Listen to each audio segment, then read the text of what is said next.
Miming Teniko yang kini menjadi terdakwa atas dugaan penipuan dan penggelapan dengan nilai 100 miliar, pada hari ini memasuki sidang di Pengadilan Negeri Bandung, dengan agenda pembacaan tuntutan dari Jaksa Penuntut Umum. Dalam persidangan, Jaksa Penuntut Umum membacakan tuntutan terhadap terdakwa Miming Teniko berdasarkan pasal 378 KUHP dengan tuntutan hukuman 3 tahun 6 bulan penjara. Hari ini kita sudah dengar sendiri ya tentang agenda tuntutan dari Pak Miming Teniko. Memang kami dari tim penasihat hukum merasa kekecewaan yang sangat mendalam, merasakan kesedihan yang sangat mendalam dikarenakan banyaknya saksi-saksi yang tidak dikutip, terutama saksi-saksi yang meringankan di dalam penuntutan. Ya, contoh seperti saksi-saksi yang meringankan yang kami hadirkan dari pegawainya Pak Miming. Itu tidak dikutip. Lalu saksi-saksi meringankan lainnya seperti Pak Budiman Halim, itu saksi yang dihadirkan oleh jaksa, tapi itu pun juga banyak dikesampingkan, sehingga ini terlihat memang agak condong sebelah gitu loh terkait tuntutan ini ya, terutama di dalam hal-hal yang memberatkan ya. Ini yang cukup menggelitik bagi kami, kenapa jaksa sangat tidak cermat dalam membuat tuntutan gitu loh ya. Kenapa kami bisa bilang tidak cermat?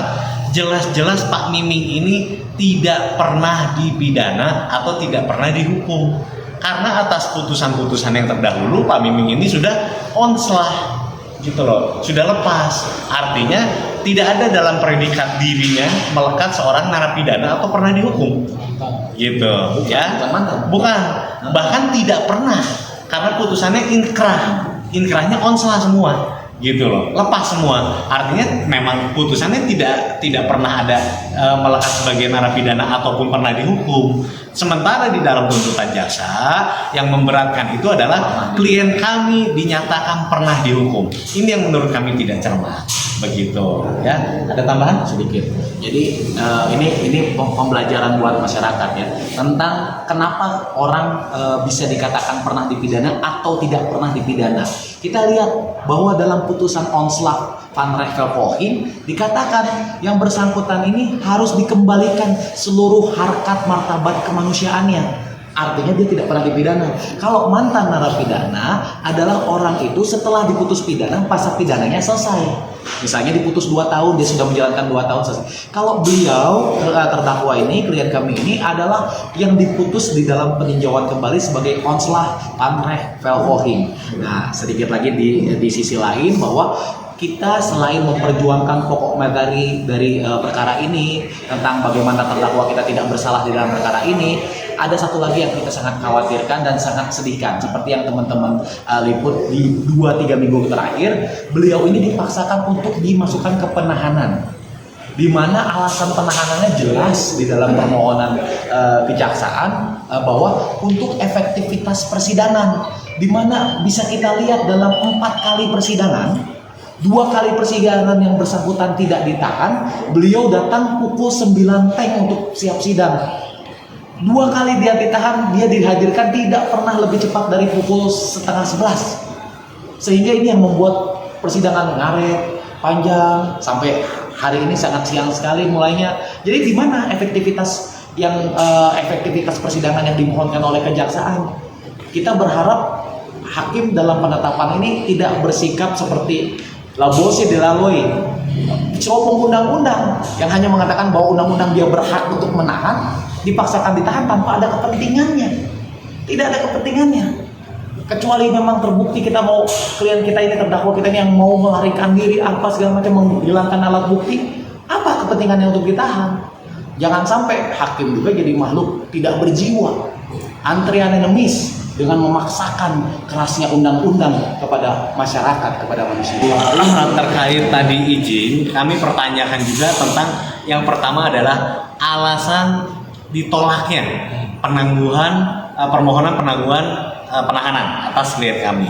Akhirnya dibuka oleh pihak majelis bahwa kurang cukup dasar karena alasan kami terkait kesehatan medis. Ya, tapi tentu saja lagi-lagi kami harus menghormati apapun keputusan, baik itu putusan maupun penetapan yang dikeluarkan oleh pengadilan, kami harus hormati itu. ya. Nah, dalam hal ini setelah kami menghormati putusan ditolaknya permohonan penangguhan kami coba lagi berjuang untuk mengalihkan penahanan tahanan negara menjadi tahanan kota. Itu pun juga tadi langsung serta-merta ditolak oleh pihak majelis. Sebelumnya apa?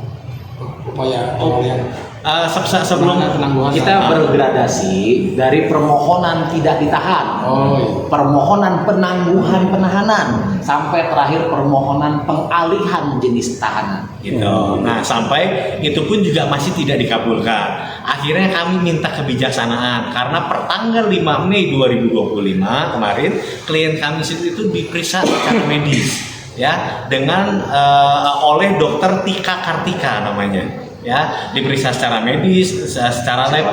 Nah, lalu dianjurkanlah oleh dokter Tika Kartika harus ada tindakan medis lanjutan, yaitu CT scan atau MRI, karena ada beberapa hasil darah yang sangat buruk Mengkhawatirkan. di situ. Maka harus ada pemeriksaan medis tambahan. Maka dengan itulah dasarnya kami dari penasihat hukum mengajukan permohonan untuk izin berobat.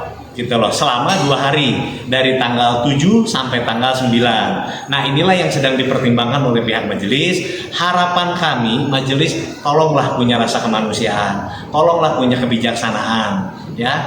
Klien kami ini dalam keadaan yang sudah sepuh, klien kami ini dalam keadaan yang bukan sehat, butuh tindakan medis. Jelas itu anjuran dari dokter Tika Kartika gitu loh. Artinya kami hanya minta 2 hari untuk dilakukan tindakan medis secara intensif.